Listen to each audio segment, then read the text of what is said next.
finally burned out. The world is rid of his existence at last. Was he still alive? You could say that. But you could also say he'd been dead for decades.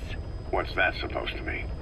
Biologically speaking, it's hard to say how much was his life.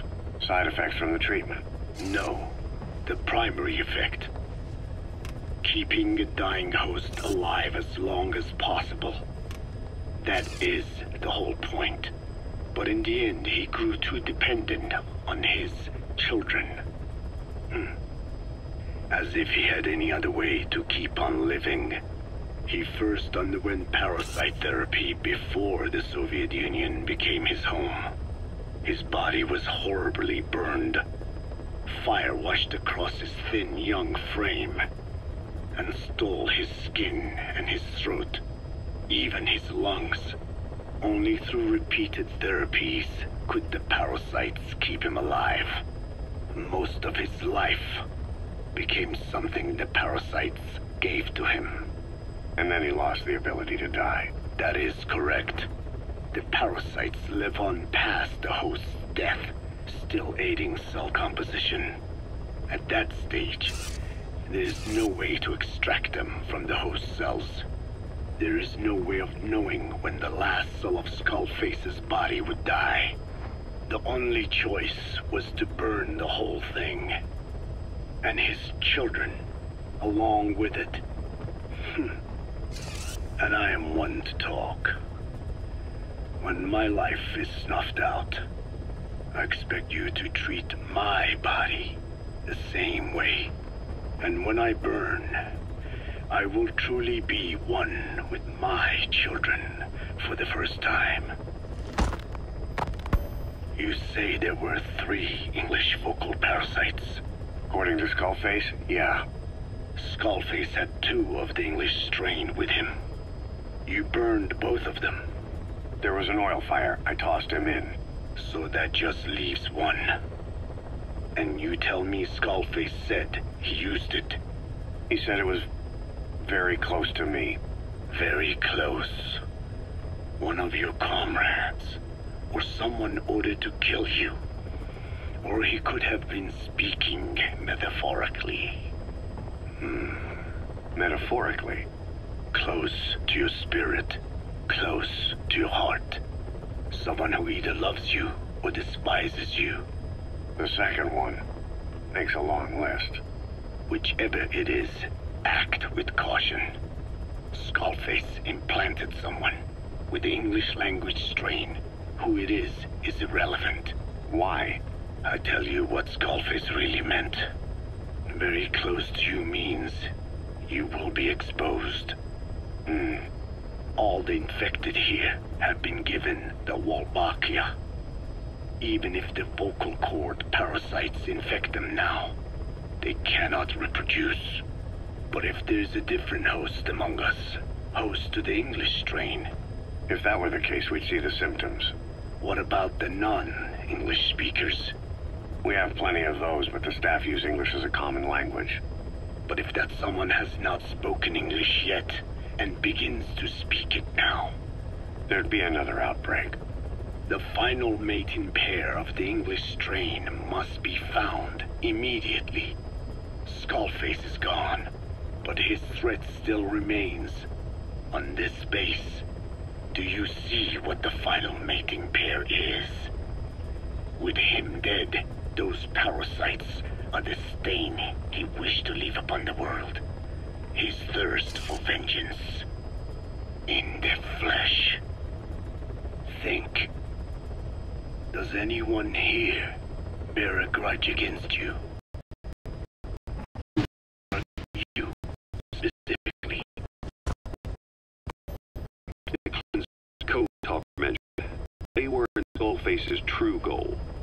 All we have is circumstantial evidence, but here's my theory. It was Cypher who started developing the vocal cord parasites as bioweapons, parasitic weapons, and Africa was the testing ground for them. As Code Talker said, their purpose is the ethnic cleansing of only those who speak a particular language. So they could do a weapon of mass destruction to eradicate specific groups races, ethnicities, or colonies by the language they speak. Or a kind of absolute language control. Or maybe a tool for those arrogant fools to build some misguided utopia. I can see plenty of uses for them. However, in practical terms, they wouldn't be as dangerous as you'd think.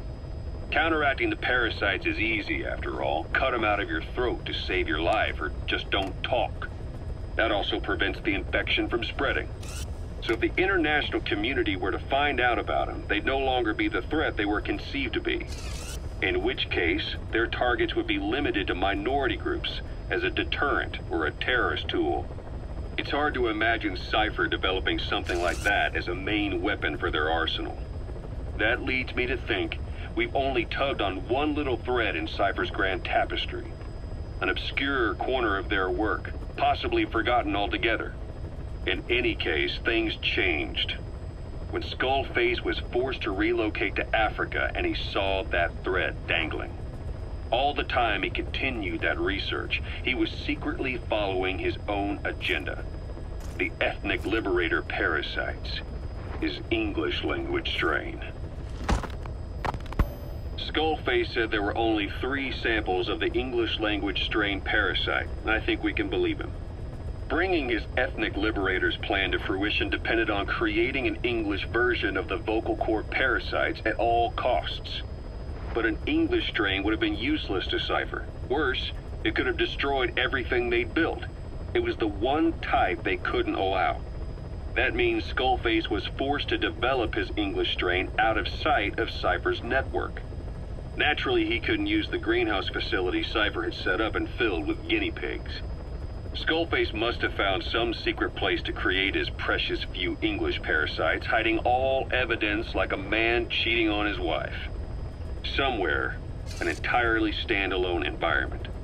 And when his plan entered its final phase, he must have made the place disappear. Some little room, could be anywhere, but now nowhere at all. We'll never know where he did it, but to elude Cypher's surveillance, it couldn't have been big. I believe Skullface was telling the truth. There were only ever 3 samples of the English language strain. Why activate Sahelanthropus in Afghanistan? This is how Skullface wanted things to play out. The Soviet Union secretly develops a new type of nuclear weapon and successfully deploys it in Afghanistan. Revealing the existence of Sahelanthropus results in a return to the glory days of the Cold War. The threat it poses reignites the nuclear arms race between the world's major powers. The demand for nuclear weapons increases around the globe.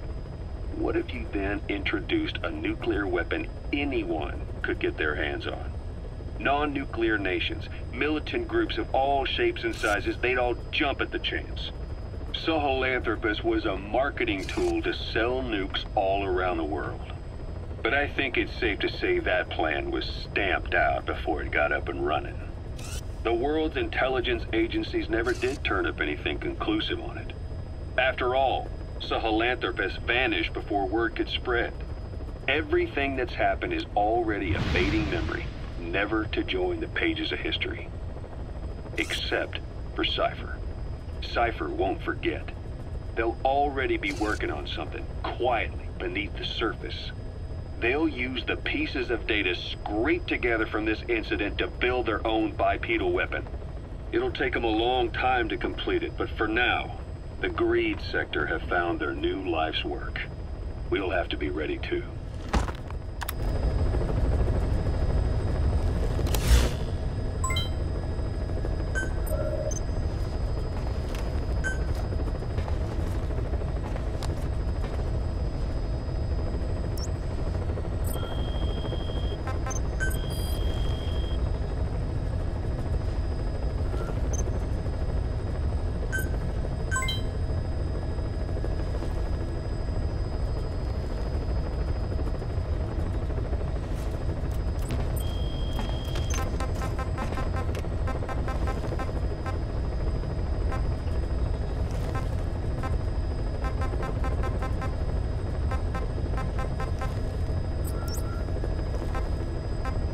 Please select a mission.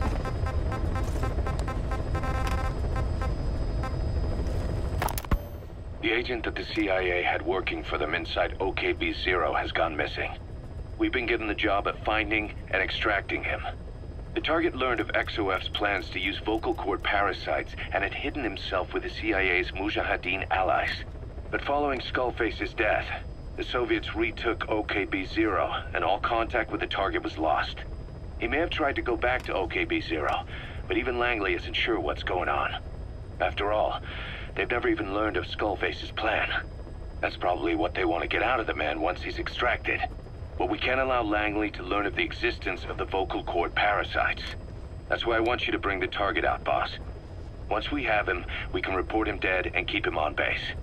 All contact with Langley is being conducted through a cutout. Our reputation should remain intact. As for the reward, it's already in the hands of the cutout. All you have to do is get the job done.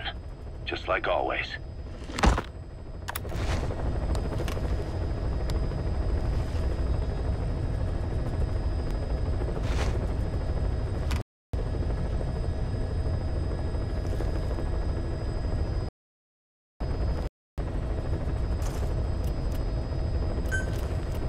Mission accepted.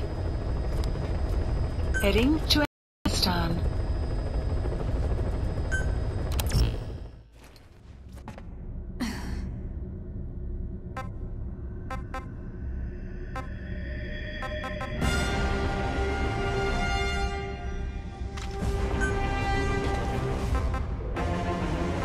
Deploying.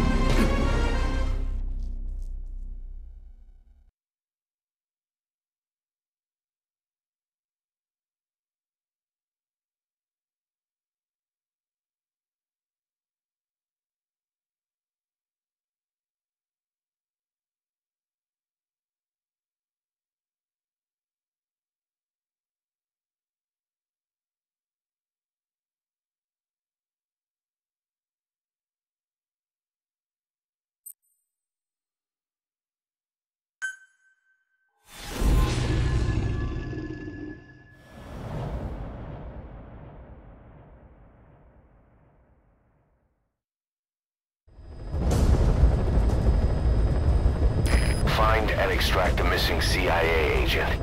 The target was laying low with the friendly Mujahideen during the vocal cord parasites incident. The man headed back to OKB-0 after the Soviets recaptured it. Check the target's VI on your iDroid.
Extract the target alive.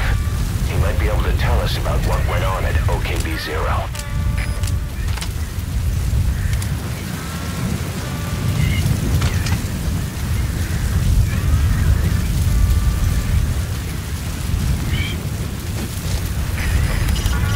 Keep in mind that time doesn't stop while you use the iDroid. You can even move around while using it, but pay attention to your surroundings.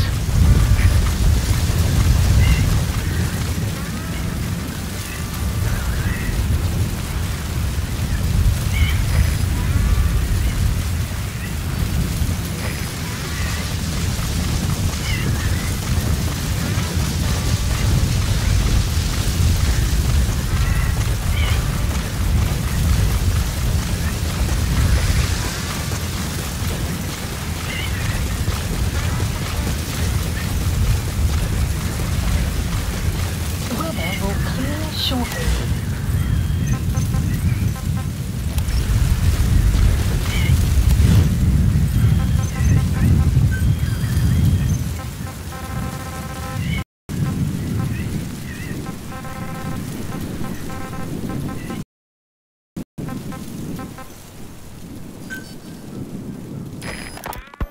I just received word from the R&D support team out of Afghanistan.